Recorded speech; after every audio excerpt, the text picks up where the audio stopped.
11 surgeries की हुई, इसका पाँव मुड़ा हुआ था, कान से बह रही थी। जब अभिषेक के तेल की सेवा में आई, अनॉइंटिंग ऑयल सर्विस में आई, और जब इसने अपने आप को, जब वो तेल इसकी बॉडी को टच किया, जो 11 फेल्ड सर्जरी, जो 11 सर्जरी नहीं कर सकी, वो यीशु मसीह ने कर दिया। और आज ये बच्ची पूरी चंगी है, कान खुल चुका है, पाँव सीधा हो चुका है, हड्डी सीधी हो चुकी है, और आके रिपोर्ट लेके गवाही। जितनी, मैं आपको एक बात बताऊं, हम अपनी कलीसिया में, हमारा डॉक्टर का एक पैनल है, हम ऐसे ही हवा में गवाही नहीं दिखाते। एक एक गवाही वेरीफाई होती है डॉक्टर से, रिपोर्ट के साथ हम गवाही दिखाते हैं, कि ताकि कोई भी इस देश में डाउट ना करे कि यीशु जीवित परमेश्वर है। एक ये व्यक्ति है जिसको हेपेटाइटिस बी था, और आप जानते हैं ये लाइलाज बीमारी है, पसीना भी नहीं लग सकता। ये रोता था, परिवार एक कमरे में, ये दूसरे कमरे में है, पसीना भी नहीं छू सकता। बॉडी का कोई सलाइवा, थूक, पसीना अगर लग गया तो दूसरे व्यक्ति को हेपेटाइटिस बी हो जाएगा। तो अलग बिल्कुल रहता था, रोता था। ये बैंगलोर में रहता है, बैंगलोर से आया, अनॉइंटिंग ऑयल सर्विस में आया। उसके बाद जब रिपोर्ट कराई, जब आप देख सकते हैं, पहले आप देख सकते हैं 29 फरवरी 2024 को जो रिजल्ट आया वो पॉजिटिव था। फिर आप देख सकते हैं जो दूसरा रिजल्ट आया वो नॉन रिएक्टिव आया, कोई हेपेटाइटिस इसके शरीर में नहीं पाया गया। मैं क्यों आज आपको ये गवाही बता रहा हूँ? इसलिए ये गवाही बता रहा हूँ कि आप एक रीति रिवाज की तरह अब वो ना करो जो हम करने वाले। विश्वास के साथ समझो, विश्वास क्या है? हमारा विश्वास परमेश्वर की सामर्थ के ऊपर जो है वो एक तार की तरह काम करता है। जैसे अगर बिजली इस पोल में बह रही है और मैं एक तार इसको छू लूं, तो वो जो बिजली वहां बह रही है वो मेरे पास बहने लग जाएगी। वैसे ही विश्वास भी है। ये जो व्यक्ति है, इसको मल्टीपल ब्रेन क्लॉट्स थे सर में। इसकी पूरी रिपोर्ट देख सकते हैं आप, ये सारे डॉक्टर से वेरीफाइड रिपोर्ट्स है। हमने एक डॉक्यूमेंटेड किताब बना रहे हैं हम, उसमें हजारों ऐसी गवाहियां। इसको मल्टीपल ब्रेन क्लॉट्स थे। वैसे ही इनके साथ भी हुआ। ये अनॉइंटिंग ऑयल सर्विस में आए, इनके लिए प्रार्थना करी गई, और आज वो व्यक्ति पूरी रीति से चंगा है। रिपोर्ट लेकर आया। ये बच्ची है, इसको हर्निया था। आप देख सकते हैं पहले उसमें उसका हर्निया देख सकते हैं। फिर जब वो तेल उसके लिए प्रार्थना की गई, अगली उसका ऐसा हो गया, और तीसरी में देखिए उसका शरीर कैसा हो गया बिना सर्जरी के। आज मास्टर सर्जन, दुनिया का जो सबसे बड़ा सर्जन है, उसका नाम यीशु मसीह है, और वो आज यहाँ पर मौजूद है। और आज वो कई सर्जरियां मुफ्त में करने वाला है यीशु के नाम में। बिना चीरे के, बिना आपके शरीर को काटे हुए आज सर्जरी करी जाएगी यीशु के नाम में। अगर विश्वास करते हो तो ऊंचा आमीन बोलो। आमीन, हालेलुया।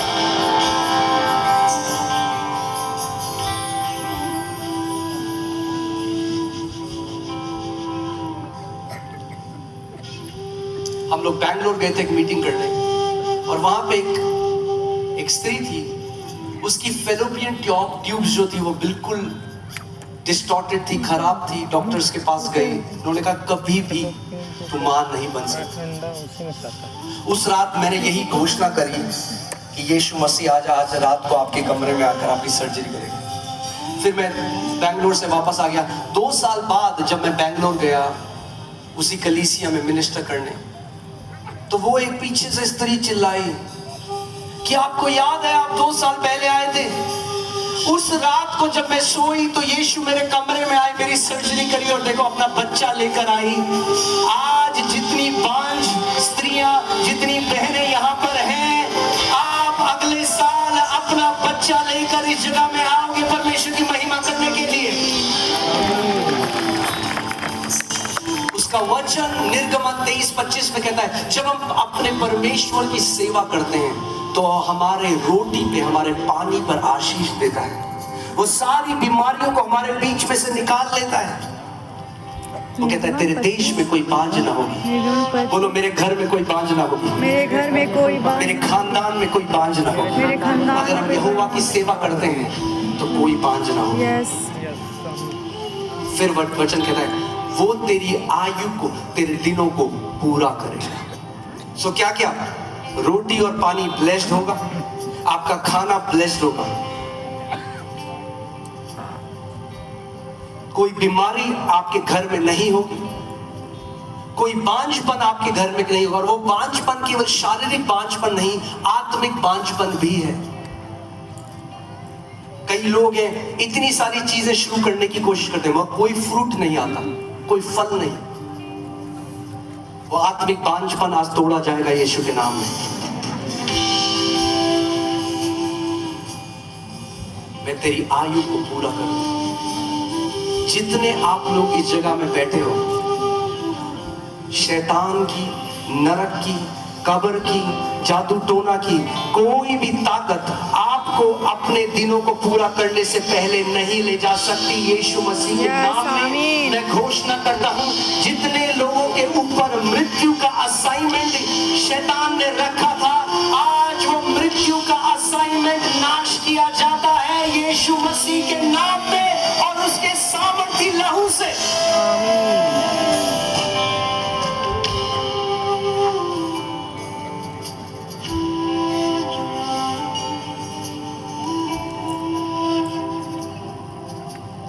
कुछ लोग सोचते हैं अरे ये तो परमेश्वर है जो 20 साल में किसी को ले गया, 30 साल में ले गया। नहीं, अगर ऐसा होता तो वो अपने वचन में नहीं कहता मैं तुझे दीर्घायु से तृप्त करूंगा। वो कहता अरे मैं तुझे कैसे दीर्घायु से तृप्त करूं, मैंने तो तेरी आयु 20 साल रखी है। अगर एक आयु लिमिटेड होती तो हेzekiah की उम्र नहीं बढ़ाता परमेश्वर। वो ये नहीं कहता अगर तू अपने माता पिता का आदर करेगा तो पृथ्वी में तेरे दिन लंबे होंगे। यानी आप एक ऐसा कर सकते हो अपने जीवन में कुछ कि अपने दिनों को बढ़ा सकते हो, या ऐसा कर सकते हो कि अपने दिनों को छोटा कर सकते हो। बोलो दीर्घ आयु मेरा पोर्शन है। दीर्घ आयु मेरा पोर्शन है। मुझे आपकी आवाज नहीं आई रांची, जोर से बोलो दीर्घ आयु मेरा हिस्सा है। दीर्घ आयु मेरा हिस्सा है। मेरे परिवार का हिस्सा है। दीर्घ आयु मेरे परिवार का हिस्सा है। यहोवा की सेवा करता हूँ, उसने मेरे अन्न और जल को आशीषित किया है। उसने मेरे अन्न और जल को आशीषित किया है। रोगों को हमसे दूर किया है। उसने हमारे सारे रोगों को कोई बांझ ना होगा, हमारे घर में कोई बांझ ना होगा। मेरी आयु को पूरा करने वाला परमेश्वर है। मेरे आयु को पूरा करने वाला परमेश्वर है। उसके बेटे और बेटियों ने कहा आमीन। आमीन। घोषणा की ताकत को कभी छोटा मत समझो।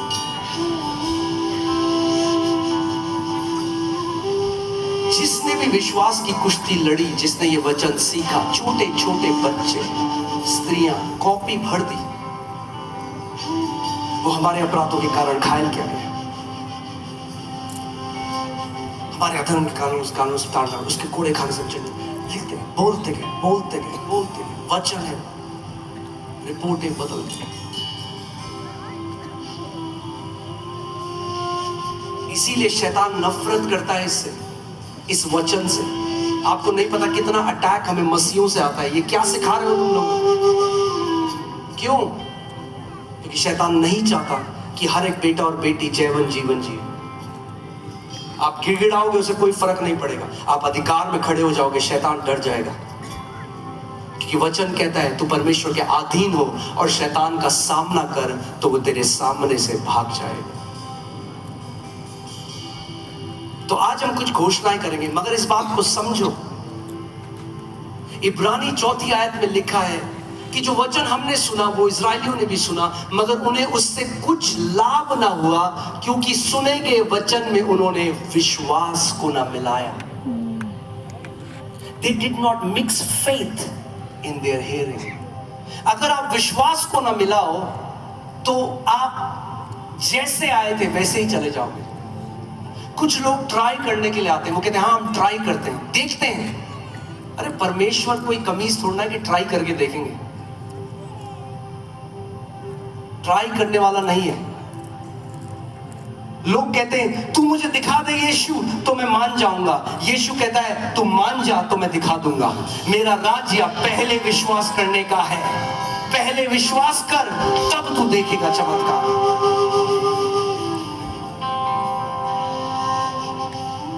इसीलिए बार बार प्रभु यीशु मसीह जिन लोगों को चंगा करता था उनसे ये सवाल पूछता था, बेटी क्या तू विश्वास करती है मैं तेरे लिए कर सकता हूं? क्या तू विश्वास करता है मैं तेरे लिए कर सकता हूं? क्यों ये सवाल पूछता था? क्योंकि ये मायने रखता है कि आप क्या विश्वास करते हैं। आज जो पूरी रीति से जब हम ये घोषणा करते हैं वो ये विश्वास करते हैं कि प्रभु हर एक वचन जो मेरे मुख से निकलता है आज मेरे जीवन में, मेरे परिवार के जीवन में स्थापित किया जाता है यीशु के नाम में। आमीन। आमीन। मैं आपको बता रहा हूं ये सिद्धांत जब हमने दिल्ली में सेवकाई शुरू करी, जब हम 20 लोग थे, तब हमने घोषणा शुरू करी, प्रभु हम दिल्ली में एक ऐसी कलीसिया बनेंगे, महत्वाकांक्षा नहीं, प्रभु हम ऐसी कलीसिया बनेंगे प्रभु जहां तेरी महान महिमा होती है। प्रभु वो काम जो सब बोलते हैं दिल्ली में नहीं हो सकती एक बड़ी कलीसिया, हम कहते हैं नहीं प्रभु तेरे लिए कुछ भी असंभव नहीं। अपने कमरे में हम घोषणा क्या करते हैं, और जो हम घोषणा करते थे उसका फल आज खा रहे हैं। कल आपने सीखा नीति वचन 18-21 में, मृत्यु और जीवन मनुष्य की जीभ में है, और जो इसे इस्तेमाल में लाना जानता है वो उसका फल भी भोगेगा, उसका फल भी खाएगा। तो आज अगर जीवन और मृत्यु जीभ में है और जो हम बोलते हैं उसका फल खाएंगे, तो आज जो आप घोषणा करने वाले हो उसका फल आप और आपकी पीढ़ियां खाएंगी यीशु के नाम में। आमीन। आमीन। विश्वास करते हो आप? आमीन। एक ऊंचा आमीन बोलो। आमीन। आप जानते हैं आमीन कहना एक ईसाई रीति रिवाज नहीं। आमीन का मतलब है सो बी इट। आप एग्रीमेंट में आ रहे हो। यीशु ने कहा यदि दो जन पृथ्वी पर एक मन की हो जाए, if they agree, if two people on earth agree, अगर दो लोग पृथ्वी पर एग्रीमेंट में आ जाए तो जिस किसी बात के लिए वो एग्री करते हैं उनके लिए वो हो जाएगी। जब आप आमीन कहते हैं तो आप कह रहे हैं मैं इस बात से सहमत हूं, मेरे साथ, मेरे बच्चों के साथ, मेरे परिवार के साथ ऐसा ही हो। आमीन। आमीन। और जब आप प्रकाशित वाक्य पढ़ेंगे तो आप प्रकाशित वाक्य में पाएंगे कि यीशु का नाम स्वर्ग में द आमेन है। He is called the Amen. For every promise of God is a yes and an amen. हर एक प्रतिज्ञा परमेश्वर की हाँ और आमेन के साथ पूरी होती है। परमेश्वर की तरफ से हाँ है, आपकी तरफ से क्या है? हाँ। आप बोले प्रभु क्या तू मुझे दीर्घायु देना चाहता है? प्रभु कहता है हाँ मैं तुझे दीर्घायु से तृप्त करूंगा। और आपका क्या रिस्पॉन्स है? आमीन। उसकी प्रतिज्ञा हाँ उसकी तरफ से और आमेन हमारी तरफ से। तो इस बात को समझो आज कि ये जो अब हम घोषणा करने वाले हैं, एक एक शब्द जो आपके मुंह से निकलता है, जोब 28 में लिखा है, अय्यूब 28 में, you shall decree a thing and it shall be established for you. जब तू एक बात की घोषणा करता है तो वो तेरे लिए स्थापित कर दी जाती है। अय्यूब 28। मैं एक परमेश्वर के एक महान दास हैं, मैं उनके साथ बैठा था, उनकी बड़ी सेवकाई है पूरी दुनिया में। हम लोग दुबई में थे और वो ये गवाही मेरे साथ बांट रहे थे। वो कहते जब कभी मैं सेवा में निकलता था, किसी भी देश में जाता था, वो कहता इतनी मुश्किलें मुझे आती थी, इतनी मुश्किलें आती थी। कभी वहां बाढ़ आ गई, उनकी फ्लाइट वो फंस गए वहां पर, कभी जान का खतरा, कभी कुछ, वो परेशान हो गए। और प्रभु को बोले प्रभु ये क्या होता है मेरे साथ, इतनी ज्यादा तकलीफ क्यों? प्रभु ने कहा तू ही तो कहता है मिनिस्ट्री में बहुत चैलेंजेस है, तेरे मुंह का जो वचन है तू हमेशा यही बोलता है आसान नहीं है, बहुत चैलेंजेस, बहुत कठिनाई है। प्रभु ने कहा जो तू बोल रहा है वो तेरे जीवन में स्थापित हो गया। प्रभु ने कहा मेरा वचन क्या कहता है, that you shall be blessed going out and you shall be blessed coming in। तू घर से बाहर जाते हुए आशीषित होगा, तू घर आते हुए आशीषित होगा, तू अपने देश से बाहर जाते हुए आशीषित होगा, तू अपने देश में आते हुए आशीषित होगा। तो कह रहे मैंने अपना अंगीकार बदल दिया।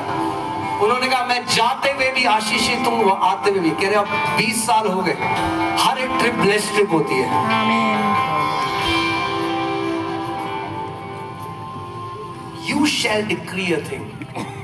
तू जिस बात की घोषणा करता है वो बात तेरे जीवन में स्थापित की जाती है। हालेलुया। तैयार हो आप? हम साथ में, अब समय है तो आइए हम सब खड़े हो जाएं।